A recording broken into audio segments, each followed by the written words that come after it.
예수님이 예루살렘에 입성하실 때 예수님의 모양을 한번 기억해 보세요. 사람들이 종려나무 가지를 흔들고 옷을 바닥에 깔고 환호하면서 예수님을 맞이했습니다. 어떤 모습입니까? 예수님이 지금 예루살렘 들어가는 모습이 어떤 모습이에요? 그 모습이 뭐냐면 왕으로 가신다는 거예요. 지금 이스라엘 백성들이 예수님을 왕의 모습으로 맞이하고 있다는 거예요. 예수님이 예루살렘 입성하실 때 모습이 왕이 행진해서 들어가는 모습이라, 개선장군의 개선왕의 모습이라, 이런 모습이에요. 딱 그 모습을 얘기하면 돼요. 마태복음 21장 5절을 한번 같이 읽어보실까요? 같이 읽겠습니다. 시작. 시온 딸에게 이르기를 뭐가? 내 왕, your king, 내 왕이 온다고요. 내 왕이 지금 들어와요. 이 얘기예요. 스가랴서에서 예언한 말씀대로 메시아가 오는데 메시아는 뭘로 와요? 왕으로 오신다고요. 왕. 그래서 유대인들이 팜추리를 흔들고 막 왕을 맞이하는 거예요. 왕을. 근데 유대인들이 생각하는 왕은 뭐예요? 그들이 맞이하는 왕은 유대 왕이에요. 유대 왕. 그래서 팜추리를 흔드는 거예요. 제가 오늘 칼럼에 썼는데 유대인들에게 그 팜추리는 굉장히 큰 의미가 있다고 그랬죠. 왜냐하면 이게 학명으로 그 팜추리가 그 원래 학명에 그 피닉스가 들어가 있어요. 불사조라는 게 죽지 않는 이 학명에 그게 들어 있어요. 그러니까 이 팜추리를 잘라버리잖아요. 잘라버리고 밑둥 그루터기를 불로 이렇게 다 태워버려도 거기에서도 새싹이 난대요. 뭘 상징하는지 아시겠어요? 유대란 나라는 지정학적으로 굉장히 그 중간에 껴가지고 이쪽 그 아라비아 계열의 사람들이 와가지고도 침략하고 이쪽 터키나 아시아 쪽 이쪽 소아시아에서도 와가지고 침략하고 남쪽의 그 이집트에서도 올라와서 침략하는 딱 중간이잖아요. 그 수많은 침략 속에서 산 민족이에요.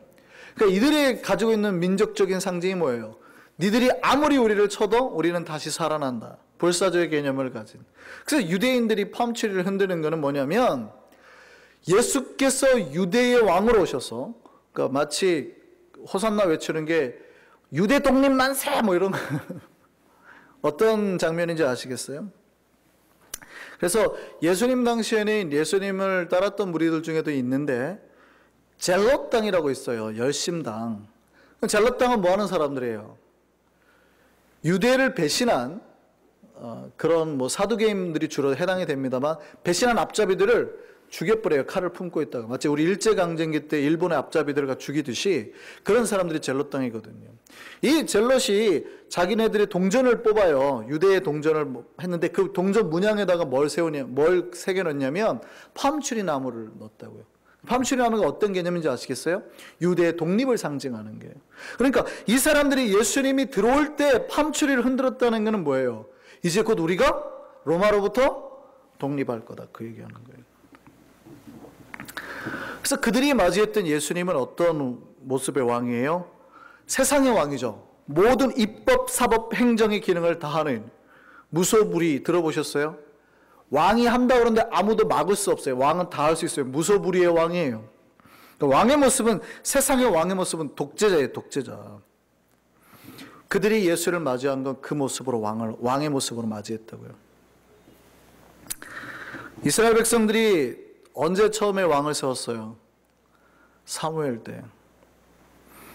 이스라엘이 자기들에게 왕을 세워달라고 할 때요, 하나님이 이렇게 말씀하셨습니다. 사무엘상 8장 10절 한번 볼까요? 같이 읽습니다. 사무엘이 왕을 요구하는 백성에게 여호와의 모든 말씀을 말하여 이르되 너희를 다스릴 왕의 제도는 이러하니라. 세상의 왕의 모습은 이렇다는 거예요. 너희 아들들을 데려다가 군인 삼고 걔네들 데려다가 뭐 무기 만들게 하고 니네 딸들을 데려다가 향료 만들게 하고 요리하게 하고 니네 밭도 뺏어가고 곡식도 뺏어가고 노비도 만들어버리고 너희가 그들의 종이 될 거다 그래요. 너희가 그들의 종이 될 거다. 인간을 왕으로 세운 제도가 이래요. 여러분 생각해보세요. 고대 왕은 뭐합니까? 백성들로부터 세금을 받고요, 노비도 뺏어가고요, 재물도 가져가고 곡식도 가져가고 왕이 하는 지배도 받아야 되잖아요. 세상의 왕의 제도가 그렇다라는 거예요. 그래서 하나님이 왕 제도를 세우지 말라 그러거든요. 근데 이스라엘 백성이 어떻게 해요? 기아이 왕을 세웁니다. 사무엘상 8장 19절 보세요. 같이 읽습니다. 시작. 백성이 사무엘 말 듣기를 거절하여 이르되 아니로소이다. 우리도 우리 왕이 있어야 하리니. 기아이 우리에게도 왕이 있어야 되겠다고 그래요. 백성, 새 인간의 왕이. 근데 그 이유가 뭐래요? 하나님이 왕 제도가 별로 좋지 않다고 그렇게 말을 하는데 백성들이 기어이 왕이 있어야 되겠다고 한 이유가 뭐예요? 원래 이스라엘 왕은 누굽니까? 하나님. 그러니까 이스라엘은 하나님의 법과 하나님의 말씀과 하나님의 은혜와 자비로 그 통치로 살아가는 나라예요. 그러니까 누가 왕이에요? 하나님의 왕이거든요. 근데 사람들이 그게 싫다는 거예요. 하나님의 나라를 통치하는 게 자비 싫다는 거예요. 죄를 범하면 죽입시다. 나도 좀 신하가 돼가지고 저 사람들 세금이나 이거 뺏어먹고 삽시다. 권력 좀 나도 누리고 삽시다. 이런 거예요. 나도 돈맛 좀 봅시다. 하나님의 은혜 막 나눠주라고 이거 싫습니다. 하나님의 은혜 법칙 이거대로는 못 살겠습니다. 우리에게도 인간의 왕을 주옵소서. 하나님의 법도를 떠나 살게 주십시오라고 말하는 거예요. 하나님이 이 백성들의 마음을 알았을까요? 몰랐을까요? 알았어요. 이스라엘 백성이 왕 세워달라고 한 거는요, 이스라엘의 왕이신 하나님이 왕 되지 못하게 하려는 거예요. 사무엘상 8장 6절 7절입니다. 같이 한번 읽어보시죠. 같이 한번 읽습니다. 시작. 우리에게 왕을 주어 우리를 다스리게 하라 했을 때에 사무엘이 그것을 기뻐하지 아니하여 여호와께 기도하매 하나님 뭐라고 하시나 보세요.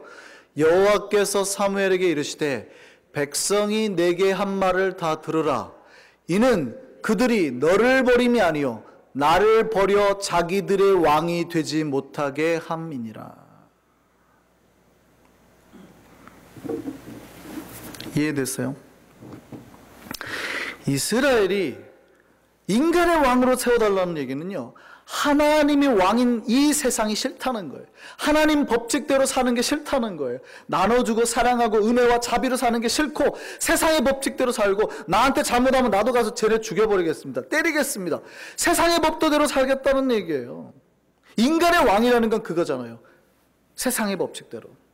지금 예수님을 맞이하고 있는 이 사람들이 바라는 왕도 그거예요. 인간의 왕. 그들이 호산나 부를 때는 누구예요? 다윗의 자손. 그러니까 다윗의 왕권을 그대로 이을 그런 인간의 왕을 바라는 거예요. 하나님이 사무엘에게 이 말씀하신 지 정확하게 1000년이 지난 다음에 지금 예수님이 다시 왕으로 들어오겠다고 하는 거예요. 근데 이 왕은 어떤 왕이에요? 유대인들은 팜취를 흔들면서 유대의 왕을 환영했어요. 근데 이 왕은 원래 폭군이에요. 인간의 왕은. 근데 이 왕의 특징이 아주 독특하죠. 이 왕은 어떤 왕이래요? 아까 처음에 읽었죠. 무슨 왕이래요? 겸손의 왕이래요. 겸손하셔서 뭘 타고 온다고요? 낙이 타고 온다고요. 원래 인간의 왕이 개선할 때는 뭘 타고 올까요? 말 타고 와요. 아라비아 말 확 윤기 나는 거. 팔레스타인 지역에 이제 그 유대인 지역에서는 말을 안 타지만 노새는 탑니다. 노새. 노새가 뭐냐면 암말하고 숫나기하고 교배에서 나온 건데 이게 힘이 좋아요. 그러니까 산악지방이 많은 유대 사회에서 왕이 타는 것 중에 노새는 타요. 그러니까 말이나 노새는 타지만 나귀는 타지 않아요. 노새를 타는 것이 굉장히 사실은 그 하나님 법에 어긋나거든요. 그러니까 유대인들이 다 말씀을 잘 지켜서 사는 민족은 아니에요. 유대인들이요, 원래 이종 간의 교배가 성경이 금하고 있는 거거든요. 근데 자기네들이 이득이 생기면 별로 말씀 안 지킵니다.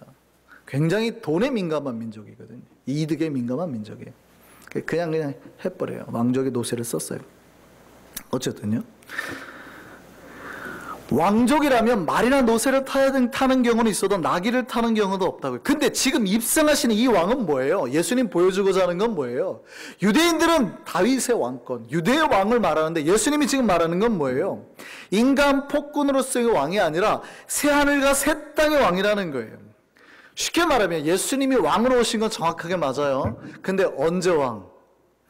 인간들이 왕이신 하나님을 버리고 인간의 왕을 세우기 이전에 하나님의 말씀과 은혜와 사랑으로 통치했던 그 세계를 다시 가져오는, 하나님의 나라를 이끌고 오는 왕이라는 얘기예요. 그러니까 예수님의 마태복음을 보면 예수님의 산상수훈의 말씀은 새 나라의 법을이라고요. 새 나라의 법, 사랑과 자비와 위로와 이런 법, 이 나라로 통치할, 이 법으로 통치할 나라를 가져오실 것이라는 거예요. 그러니까 그 나라는 이 세상의 경계가 아니에요. 제가 지난번에 마태복음 강의할 때 설교드렸습니다만, 하나님의 통치, 어떤 끝이, 경계가, 바운더리가 있는 게 아니라 하나님의 통치 영역이 미치는 영토, 바실레이아, 하나님의 말씀대로 순종하는 사람들이 서 있는 곳까지 하나님의 나라가 확장되더라는 거예요. 오늘도 두 분이 새로 오셨습니다만, 그분이 하나님을 맞아들이면 그 영혼에까지 하나님의 나라가 이제 확장되는 거예요. 주의 나라, 바실레이아. 이게 확장되는 세상, 말씀으로 사는 백성들이 많아지는 세상, 주님은 그 세상의 왕으로 오시는 거예요. 이게 어떤 왕인지 아시겠어요? 하나님이 잃어버렸던, 인간에게 왕권을 뺏겼던 그 세계에 하나님 나라의 왕권을 찾아오시는 왕이라 이 표현입니다. 예수 그리스도가 다시 하나님이 통치하게 되는 나라 만드시는 거예요. 이 메시아가 왕으로 오셔서 백성들의 고충을 풀어줄 거라는 거예요. 세상의 왕은 백성들의 어떤 착취의 수단이지만, 여기의 왕은요, 백성들의 고충과 아픔과 문제를 해결해 주는 왕이라는 거예요. 이제 억울한 자는 뭐 하면 돼요? 기도하면 돼요. 고하면 된다고요. 그러면 그 나라의 왕이 그 문제 해결해 주실 거예요. 그 백성들 문제 해결해 주실 거라는 거예요. 예수님이 입성하면서 새 나라의 탄생을 고하고 있습니다. 이제 이스라엘 백성들이 왕으로 오신 예수님을 맞이하면서 목젖고 부른 소리가 뭐예요? 호산나예요. 호산나의 뜻은 우리를 구원하옵소서라는 겁니다. 근데 그거 아세요? 여러분이 읽었을 때 호산나가 굉장히 문제가 될까라고 생각할지 모르지만, 제가 읽었을 때 이 호산나는 굉장히 어색한 표현입니다. 왜냐하면 여기에 지금 예수님이 그 예루살렘에 입성해가지고 들어가면 갈 때 무슨 절기 때문에 들어가는 거예요? 그러니까 유대의 남자는 1년에 3번 하나님 앞에 제사를 드리러 가야 됩니다. 명절이 3개예요. 그게 뭐예요? 유월절, 무교절로도 불리지만 유월절, 그 다음에 7.7절, 우리가 잘 아는 오순절이죠. 그 다음에 초막절이에요. 근데 예수님이 이 세 절기 중에서 어떤 절기 때문에 올라가시는 거예요? 유월절. 왜냐하면 예수님이 죽을 때 유월절 어린 양, 유월절이 뭐예요? 패스오버가. 애굽에서 장자를 죽일 때 마지막 재앙, 10번째 재앙이 올 때 어린 양의 피를 문설주가 임방에 바르면 하나님이 죽이지 않고 그 장자를 살려줬잖아요. 예수님이 유월절 어린 양으로 죽었어요. 그래서 예수 그리스도 피를 바른 영혼은 죽음의 사자가 오지 않고 넘어간다. 이 얘기예요, 이 얘기. 신학, 우리가 구원을 얻는 이유가. 그럼 예수님이 지금 유월절 어린 양으로 죽어야 되잖아요. 근데 유월절 어린 양으로 들어가시는 분에게 사람들이 호산나 이러거든요. 굉장히 안 맞는 거예요. 뭐냐면 호산나는 원래 초막절에 쓰던 제2의 표현이에요. 그러니까 절기가 다른 절기에 쓰는 거라고요. 그러니까 여러분이 추석 때 한국 추석에 와가지고 새해 복 많이 받으세요 이런 거랑 비슷한 거예요. 한국 사람들 그냥 언발랐어요. 무슨 추석에 새해 복 많이 받으라. 이상하잖아요. 이해되세요? 막 명절 첫날, 새해 첫날에 아이고 더도 말고 덜도 말고 한가위만 같아라 이러면 한국 사람들 이상하게 생각할 거 아니에요. 딱 그런 표현이라고요. 지금 유월절 절기에 초막절 얘기를 하고 있는 거예요. 왜 그럼 이 사람들은 유월절 절기에 구태여 초막절 표현인 호산나를 갖다 붙이냐는 거죠. 초막절에는 이런 제의가 있어요. 성전에 들어가면 제단이 있잖아요. 제단 옆에 저기 물 옆에서 잘 사는 버드나무가지를 하나 잘라가지고 세웁니다. 근데 버드나무 밑둥을 잘라버렸으니 이 나뭇가지가 죽을까요? 살까요? 죽죠. 이 나뭇가지가 말라 비틀어지는 것을 보면서 그 나무와 제단 주변을 돌면서 시편 118편 25절을 낭송합니다. 볼까요? 뭐라고 그러는지 같이 읽습니다. 시작. 여호와여 구하옵나니 이제 구원하소서. 여호와여 우리가 구하옵나니 이제 형통하게 하소서. 여기에서 사용했던 여호와여 구하옵나니 구원하소서가 히브리 말로 호시아나예요. 호시아나. 여러분 우리가 부르는 호산나예요. 그런데 원래 이 초막절의 제의는 버드나무 가지를 잘라놓은 뜻은 하나님께서 하늘로부터 물을 내리지 않으면 이 버드나무가 죽듯이 광야 백성인 이스라엘에게 물을 달라는 의식이에요. 즉 백성들의 목마름 이 갈급함을 채우실 리가 하나님밖에 없다는 얘기예요. 예수님이 이 호산나 가운데 오셨다는 얘기는 뭐예요? 예수님이 왕으로 오셨는데 세상의 왕이 비를 내릴 수 있어요? 없다는 얘기예요. 세상의 왕이 목마름을 해결할 수 있어요? 없다는 얘기예요. 하늘의 왕이신 예수가 오시기 때문에 그 호산나 예수가 오셔서 우리의 목마름, 그러니까 여러분의 아픔, 여러분이 바라는 소망 다 채우실 분이다 그 말이에요. 여기에서 호산나가 나오는 거예요. 재미있는 건 왜 우리의 구원자 예수의 이름이 예수일까요? 그 뜻이 호산나와 같아요. 구약에 보면 호세아라는 선지자 나오죠. 여호수아가 나오죠. 예수가 나오죠. 모두 같은 뜻입니다. 구원의 의미가 있어요. 예수의 뜻이 뭐라고요? 자기의 백성을 저희 죄에서 구원할 자. 예수의 이름이 구원자라는 뜻이에요. 예수가 우리의 갈급함, 부족함 채우실 분이라는 거예요. 그래서 예수가 들어오니까 호산나 하는 거죠. 또한 그분이 우리를 구원하실 분이라는 뜻입니다. 그럼 예수님이 가지고 올 구원이 뭡니까? 예수님이 가지고 올 구원, 이제 예루살렘에 입성해서 우리에게 보여줄 구원의 모습이 뭐예요? 모든 현재 고난 억압의 땅에서 건져내는 거예요. 새 땅, 새 하늘과 새 땅, 예수님이 가지고 올 그 나라로 우리를 이끌어 드리는 게 이게 예수께서 하실 일이에요. 이스라엘의 백성을 애굽에서 끌어낸 다음에 가나안 땅에 들어가게 한 사람이 누굽니까? 모세예요? 여호수아입니다. 여호수아. 여호수아 구약의 이름을 헬라 신약말로 딱 바꾸면 뭘까요? 예수가 되는 거예요. 똑같다니까요. 이름이 같은 이름이라니까요. 이걸 구약말로 바꾸면 여호수아가 되고요. 신약말로 바꾸면요. 예수가 되는 거예요.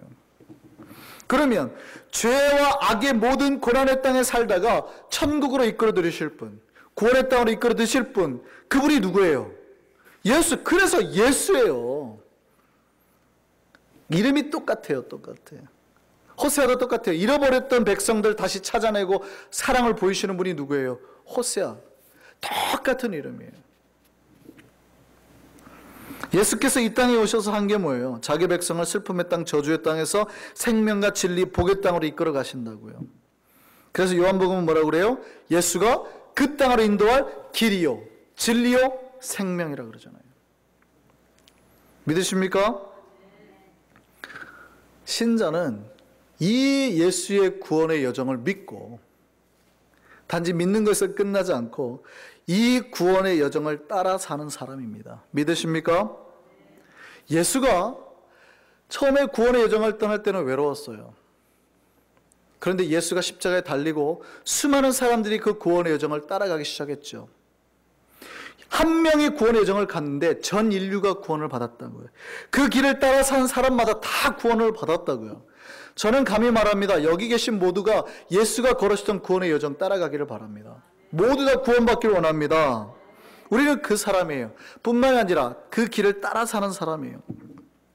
처음에는 구원의 여정길 떠난 사람이 한 사람이었지만 그 사람 뒤에 수많은 사람이 같이 동참하듯이 여러분이 구원의 여정의 길을 가잖아요. 그러면 여러분의 모습을 보고 주변의 다른 사람이 다 이 거룩한 길, 믿음의 길, 구원의 길 따라가게 만들어야 되는 겁니다. 그게 신앙이에요. 여러분 혹시 여러분의 믿음의 그 모습을 보고 따라오시는 분이 있어요? 야, 저 집사님처럼 나도 한번 살아봐야지 하는 거 있어요? 그게 신앙이라고요. 예수님이 그렇게 하셨잖아요. 여러분이 그렇게 하셔야 된다는 얘기예요. 야, 저 집사처럼 나도 한번 교회 다녀봐야지. 뭔가 다른 애 하게 만들면 여러분 예수님 잘 따라가는 거예요. 저 지난번에 말씀드렸죠. 너나 잘하세요. 너나 잘하면 이렇게 나와버리면 내가 뭔가 지금 구원의 여정을 잘못 살고 있는 거예요. 신앙은 뭐예요? 나를 보고 다른 사람들이 내가 하는 이 길 따라오게 만드는 게 신앙이에요. 그래서 신앙은 뭐예요? 변화예요. 한 명이 변해서 수많은 사람이 구원을 받잖아요. 그게 예수님이 하셨던 일이잖아요. 우리도 똑같이 하는 거예요. 내가 갔던 그 길, 처음에는 예수님이 가셨던 의의 길, 제자들이 따르고 초대교회와 수많은 현재 모든 교회들이 예수 그리스도를 주로 고백하는 일들이 있었듯이 내가 예수를 믿고 따라가면 내 뒤에 수많은 사람들이 나를 보고 예수를 믿고 구원받는 일이 생겨야 된다 이 말이에요. 변화를 이끌어내는 중심이 되셔야 된다 이 말입니다. 여기 미국 필라델피아에 존이 있었어요. 13살이었습니다. 이 아이가 어려서부터 벽돌 공장, 그 블락을 만들어내는 그 공장에서 일을 했어요. 얼마 받겠어요? 13살이 일하는데. 근데 이 존의 마음을 아프게 하는 게 있어요. 존이 교회를 다니는데 그 교회로 들어가는데 흙이에요, 흙. 근데 일반 탄탄한 흙이 아니라 진흙이어가지고, 클레이여가지고 비만 오면 신발 밑에 진흙이 이렇게 붙어요. 이게 마음이 아팠던 거예요, 이 아이가. 여러분 그거 아세요? 한국에서 제가 시골에서 저희 친구 어머니도 잠깐 산 적이 있었는데 그 동네가 완전 황토 동네. 그 마을에 이런 속담이 있어요. 마누라 없이는 살아도 장화 없이는 못 산다 이런 속담이 있어요. 그러니까 신발을 신고 나가잖아요. 제가 학교를 가려고 신발 신고 나가면 진짜 조금만 걸으면 신발 밑에 이렇게 진흙이 붙어있는 동네. 존이 살던 지역이 그랬어요. 교회 가려고 하면 비가 안 오는 날은 괜찮은데 비만 오면 교회 앞마당이 막 이렇게 쌓이는 거예요. 근데 이 아이가 13살인데 어떻게 할 수 있는 게 없는 거예요. 굉장히 마음만 불편하고 있는데 어른들이 대책을 세워주지 않는 거예요. 자기 집 같았으면 벌써 앞에 벽돌로 탁 포장을 깔았을 텐데 어느 주일날 예배를 드리다가 존이 결심을 합니다. 자기 하루에 7센트 임금을 받는데요. 그 하루의 임금에서 매일 벽돌 공장에 벽돌 한 장씩을 사기를 시작한 거예요. 그 벽돌 한 장을 사다가 깔기 시작한 거예요. 그 앞에 근데 넓은 길을 혼자 깔려면 2년이 걸리는 거예요. 근데 이 아이가 시작한 거예요. 13살 아이가 2년 동안 했으니까 몇 살이면 끝날까요? 15살이면 끝나겠죠. 20살 되기 전에 끝나니까. 근데 그 기적이 한 달 안에 끝나버렸어요.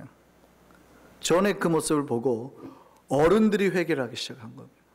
어른들이 반성하기 시작한 거예요. 어른들은 별로 관심이 없었을 수 있어요. 나는 여기서 1, 2년 뒤면 은퇴할 건데 나는 죽을 건데 뭐하러 깔아 이따가 죽지. 근데 이 아이에게는 아니잖아요. 어른들이 회개하기 시작했습니다. 그 모습을 보고요. 자기의 이기적인 형식적인 신앙생활을 반성한 교인들이 길뿐만이 아니라 아예 예배당, 교회당을 헐고 신축을 하기로 해버린 거예요. 이 소년의 이름이 존 워너메이커입니다. 누구예요? 나중에 미국의 백화점 왕이 됐어요. 전 세계, 미국과 전 세계 YMCA 건물을 수없이 지었던 사람.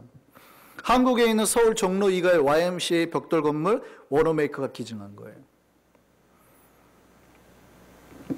꿈을 가졌던 한 소년, 이 진창길에서도 아름다운 그 비전을 봤던 소년, 이 소년 한 명의 신앙의 변화가 교회를 바꾸게 했잖아요. 예수님이 가셨던 길 먼저 따라나와서 은혜의 여정을 떠난 한 소년이 있어요.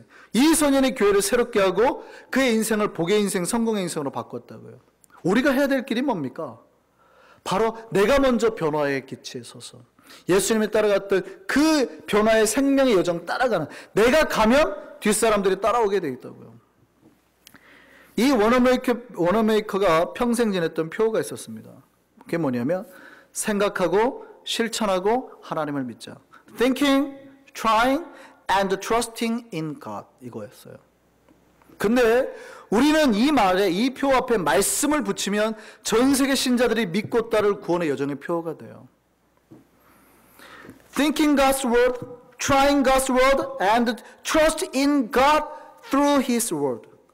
그러면 전 세계 모든 신자들이 믿고 따를 표가 돼요. 예수님이 구원의 여정을 출발할 때 처음에는 한 명의 모습만 보였을 수 있습니다. 근데 곧 그 뒤를 수많은 제자들이, 신자들이, 교회가 따르게 됐죠.